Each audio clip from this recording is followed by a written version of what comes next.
biased, it's probably this current court. Because nobody was like, oh wow, it's just a bunch of liberals.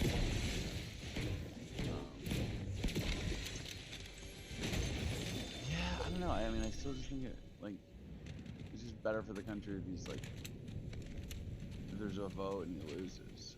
Well, they won't accept the results of the vote either way. Another fair point. Legally, finally stated by the highest court.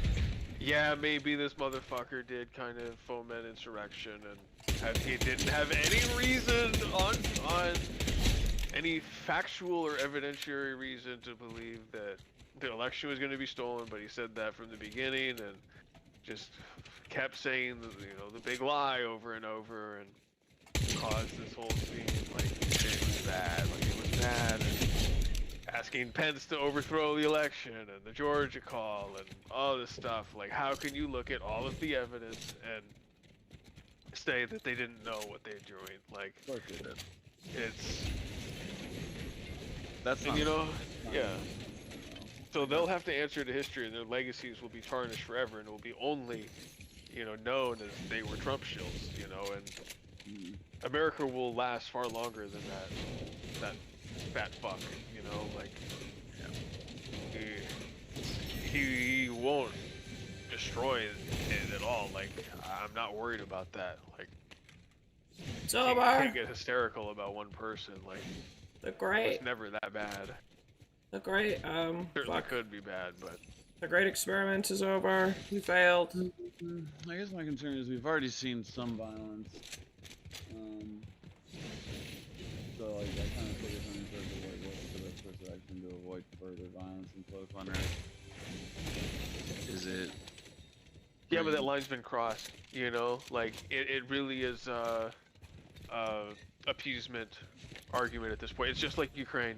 It's really just like Ukraine. Like I in a certain sense, there's a parallelism for me at least, where like, okay, like you've literally crossed the line, so like it's kind of all bets are off with you. Like the correct course of action is to remove Trump from any political power as soon as possible. Like with the tools at our disposal that are legitimate, not assassinating him for God's sakes, not lynching him, but like having the highest court in the land say like, yeah, that wasn't okay. Like that wasn't okay. You can't do that. Bullshit. Like you can't do that. Like I agree. That's the line, and you crossed it. You really crossed it, and that can't happen again. It's so bad for democracy. It's so bad for the whole project of America, and for like the peaceful transition of power and all of that. And like fuck him. Like he violated that so hard. Like, and that truly is an unforgivable sin to the system. Like, and it should be, and they should know that. I hope they know that. And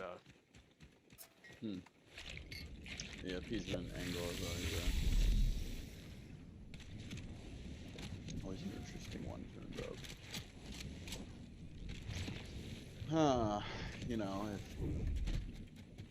If the UK and France had gotten involved when it was Austria, does it all happen? Very tough to say. Was that right, could it have gone any other way either? Like, were any of those powers really ready to, interject? Like, come on, like, revisionist histories and what if, especially about World War II, are kind of tired, like, and meaningless. But it's fun to think about. It's fun to think about, but I have changed my mind as I've gotten older on the nuclear weapons. Like, I think when I was younger, I would have just said like, obviously bombs. Duh, like better than an amphibious landing. But as I've gotten older, it's like, man, like I mean, there's a reason we haven't done it again, like. Yeah, but imagine if we had never used it. What was the probability we used it in Korea or Vietnam, which would have been there's far worse? An argument for the first one. The second one kind of is. There wasn't a lot of thought put into the second one. We were on a time crunch. The second one, it's hard to really categorize it as anything other than just a massive crime in human history. It's like you know, the first one, like, you send a fucking message, like, and the Japanese did everything in their power to earn such treatment through their course of the war, not only with their dealings with us, but with the Chinese, Yeah. Koreans, like, you know, they certainly were not a sympathetic. They Yeah, were that's right. systemically war criminals, participated in, whose treatment of their POWs was abhorrent across the board. So, Worse like, than the Germans, really. literally worse. Literally worse. They were horrific. They were absolutely ruthless and inhumane. Fundamentally inhumane at every level of the organization that was the Imperial Japanese Army. So, like, I really, you know, we were done playing games, and they sucker punched us with Pearl Harbor, you know, Yeah. and motherfucker, you know, declared war I before still the. think they needed more time to really assess the first one. That's always my take. It was 2 weeks. I wasn't think it? that's Was it- I think Uh, that's four- reasonable. 4 or 5 days. I can't remember. It was a very short amount of time. Certainly, Yeah, like, I mean, like, let them go take some pictures, take the train No. down. I've always Yeah, thought a so- great way to explain the fanaticism of the Japanese in World War II, beyond like suicide bombings or like the dive bomber, like suicide bombers and committing seppuku, is the fact that they got fucking nuked and didn't surrender. But I guess my issue, back to your original invocation of appeasement, my issue with that logic, and it's like a perfectly valid line of thinking, it's just that you can kind of take that all the way with any sort of, like, negative situation in the world. Like, you can invoke appeasement and justify anything. It's like, oh, well, you know, if we don't stop them now, like, you remember Hitler? And yeah, like, that's fair. you kind of just do that and So apply it easy to invoke everything. Hitler or the Nazis and relate it to anything. You know, make an argument. I totally get that. Well, did you know that Hitler was bad? Yeah, but at the same time, you know, I should at learn that part. the geopolitics level, like, the same ethics are not necessarily, you know, optimal strategy, and straight up, you know, especially with the nukes. I mean, they had every opportunity to surrender, and, you know, they worried about their stupid little emperor. You know, like, shut the fuck up, like, fuck that guy and fuck Tojo and They wanted the war smoke. criminals. Like, they. We also had them to the point, though, where we could just squeeze them indefinitely, like Israel and Gaza, only an even better situation. It's an actual island.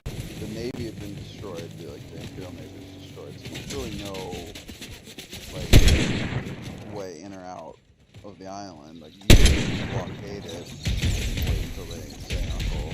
Like, there's a lot of different approaches you could have taken other than nuking them and I think the Chinese are in a hurry to get it. Well, and we're in a hurry to resolve it because the Russians are involved. I believe that was the rationale, wasn't it? That the Russians Also, like, how we you got a didn't nuke. split. We didn't want to split Japan with Russia, and For China. yeah, and they were getting gearing up. Like the Soviets were, you know, transporting troops east and like getting ready to support us in the upper and share this. Right. Because there was that whole race to take Berlin, which they beat us to. So it was pertinent that we, at the very least, you know, do our part in the East and bring Japan Peace to its the knees, East. you know. America brought peace to the East. We were done waiting, you know. Are you familiar Everyone with was done. the initial like dispute between the Japanese and the U.S. and like what led to the war to begin with between us and them? We cut off their oil supply or something? Yeah. Yeah, because they were bombing Britain, who we apparently were friends with. That's Well, they were bombing colonies of the European powers. Was that it? They like seized a bunch of them. Mm. Is that Right, something to that effect. That sounds But like, smart. what do you think about the initial logic of the embargo of Japan? Like in hindsight, you know, Monday morning quarterback that one. FDR, a great politician as always, he knew that it would be inevitable that America would need to get into the war. His good friend Winston Churchill told him that as often as he possibly could, and he knew. And he knew politically it was not going to be fun to convince America to join the European war.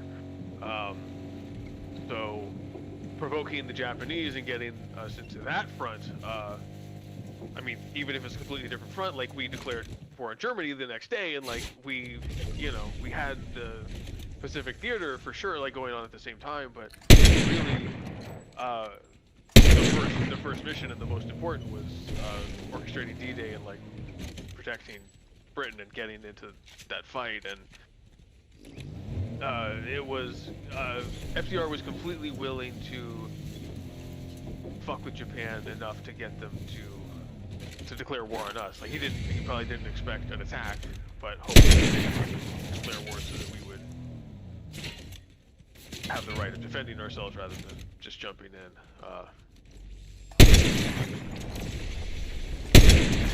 That's how it's always been explained to me, that So fucking good.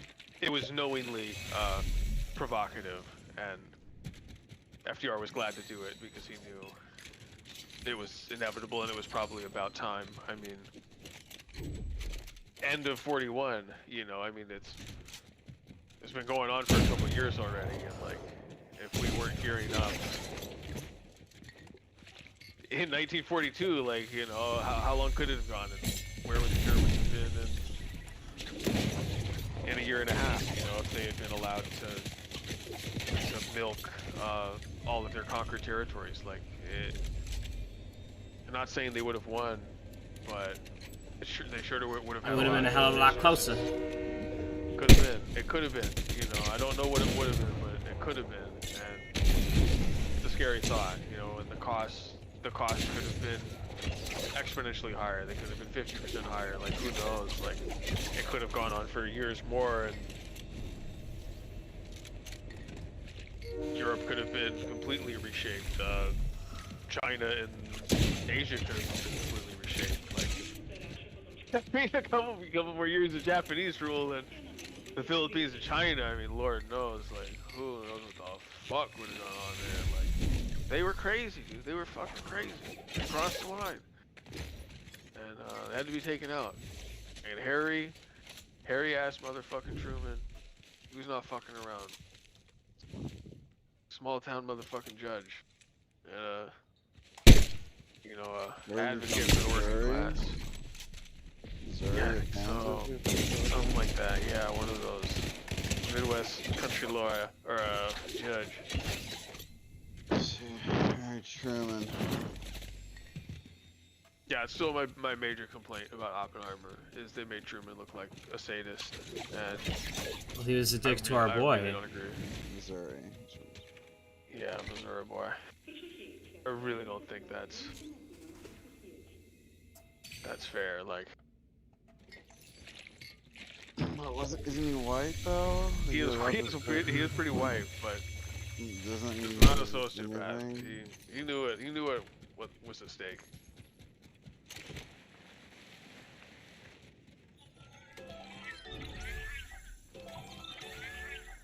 I believe FDR changed his VP every term, if I'm not mistaken, because he didn't want to have a replacement. You know, he wanted someone, a yes man. You know, someone who was just acceptable and kind of beneath him. You know, not threatening, not. Truman certainly fit that. Like, nobody knew who the fuck this guy is. Like, Wyatt Came was out of offering fucking nowhere. some very funny takes on the way America romanticizes the Revolutionary War. oh, that's interesting. We don't even yeah. think about nobody knows about the Revolutionary War. Nobody thinks about that. Yeah. What did he say though? I'd love to know. It was something to the effect of, you know, how like Oh, we kicked their asses. How the we, French like- saved us. And... how we're so quick to like Emperor George, our How, Lord like, and Savior. there was nothing inherently legitimate about the uprising or conflict, you know. But Oh, it's that's. portrayed, Oh. but it's portrayed as some sort of like, you know, like freedom fighters, blah blah blah. It's like, Freedom fighters are never legitimate. and he is pointing out that like quite a few of the quote unquote Americans were not in support of Oh my god. the revolution. He's a fucking redcoat. He's a fucking redcoat. A royalist for sure. He's a goddamn royalist. Get him the fuck out of here. Did never you been so expect disgusted in anything my life. less? He's a New Zealander, dude. Another one of the fucking colonies. Jesus Christ. Didn't even kick the yoke, dude. Yeah, they're still part of that Commonwealth shit. Oh my god. Biggest scam. The biggest scam. Monarchy's like, oh, you have no legitimacy to question the monarchy that's taxing you from across the fucking 1,500-mile ocean. Like, To fund their war. Against your war against the goddamn French. Like, suck my ass. Like, and the Indians, dude. You How the didn't fuck build did shit. the French get the yeah, Indians to and help they didn't them? even kill the Indians for us. Like, what the fuck? Yeah, and then we had to go do that shit ourselves. We had to do all that shit Oh ourselves. my God. Like, Useless. A lot of Fucking work. useless. motherfucker. Yeah, that's the other one I've evolved on is George Friendship Washington. George Washington, really effective military leader. I wouldn't have said that when I was younger. The more I've learned, like, Yeah. honestly, pretty fucking impressive because like they really didn't win any battles, and he knew they couldn't win any battles, but he still had to keep morale high enough that the army was like a fighting cohesive unit and didn't just disband and give up, which is one of the hardest things to do. Like, it's like, You hey have no guys, shot when you have like no shot. Yeah. yeah, you just had to like stay alive long enough that it became too expensive for the British, and then the French showed up at the crucial moment with a blockade, and you know they were stuck at Corn, whatever the fuck that place is called, and I don't know. Get wrecked. yeah, it was just a one crucial victory. Like they basically only won 2 battles the whole war. But yeah, We got like, Cornwallis to sign some shit. It's like, ah, I guess it's legitimate now. And like, really? Ah, we got you. We checkmate. Yep. Checkmate. Writ bag. yeah, so that was really well played. And then Grant, one of those overrated. I mean, he just like Wow. understood math, you know, not a bad general, but Wasn't not a a bad general. complete coward and traitor. Like, Sure, yeah, that's all McClellan. true, but no like incredible like strategy explaining. It's like, He just what He did the job. wasn't He did the job terrible. All the other ones He were did. just fucking awful. yeah, completely incompetent versus like, you know, baseline like could do his job. fuck Yeah. McClellan. Fuck George McClellan. McClellan was terrible. Was he the first one? Yeah. Yeah, He was dude, the that, one who waited forever. I mean, dude, like the capital of the Confederacy was like a couple miles away, and we couldn't end the war. Like that's how incompetent these people were. It's like, He's a traitor. He is a Southern sympathizer. He didn't want to win. you think is He- that what? Should have been hanged for Happened? treason. Is that what happened? Low key. Low key. Interesting. Low key. He had the army ready, and he was like, "Oh, we don't have enough people. Like, we're gonna need more. Like, I'm he, gonna like, need let another them- army. He let them. Yeah, he let the Confederacy like have time to like build. And yeah, like Richmond was like, fucking whatever was right there. Like, It's like gonna 50 say. miles from DC. they Ridiculous. just sat there. And Lincoln's going absolutely insane. Like, this guy everyone told me to pick, who everyone likes, is not fucking doing anything. And he was like, yeah, he's so great. He's not making us Conviction fight. would Like, probably be we're not gonna upset. He's like, fight." he's not doing anything. Ah! Yeah, I can't remember all their names. There's another Mc something too, wasn't there? McClernandon. McGovern? I don't know. Something like that. McGovern, yeah, maybe right. Fucking losers, dude. All these Bunch of- you can't trust Irish people. to get a Hooker. job done. Hooker, Hooker. another idiot. Yeah, like after, was it I can't remember. It might have been after Gettysburg or Antietam, one of them, where Lee's army was stuck on one side of the river because it was like flooding or some shit, and they just let him go. Like they were completely, they routed Oh. him, completely trapped. and My I'm like, boys "Oh." are tired. Let's head back in after this victory. Like, We've shed enough blood today. We could end the Confederacy tonight, but I think it'll be best if we... But I'm a little tired, so how about tomorrow? Bright and early, we'll go end the Confederacy. Can't tolerate traitors, man. No. They have to be put to the sword, or it'll never work. Oh yeah, Wyatt was trying to give me some whataboutism about the Charlottesville thing. Charlottesville. Yes, do you remember when Guy that Trump... ran over those people with his car? Yeah, there's a rally. The tiki people? They were upset that they were getting rid of Robert E. Lee's statue. And... Robert E. Lee statue defender. No, not my wife, please, God, no. Oh my god. I mean, to be fair, he didn't really understand the broader context, I don't think. And he changed his mind when we had a big discussion about it. Yeah, he... You know, I was talking to him, I was like, you know, the majority of these Confederate monuments were erected in the 60s and 70s during the Civil Rights Movement. Like, it's not like they just arose, like, right after the war, and they're like, oh, we just want to honor the dead and the leaders, blah, blah, blah. It was, like, almost an explicit fuck you.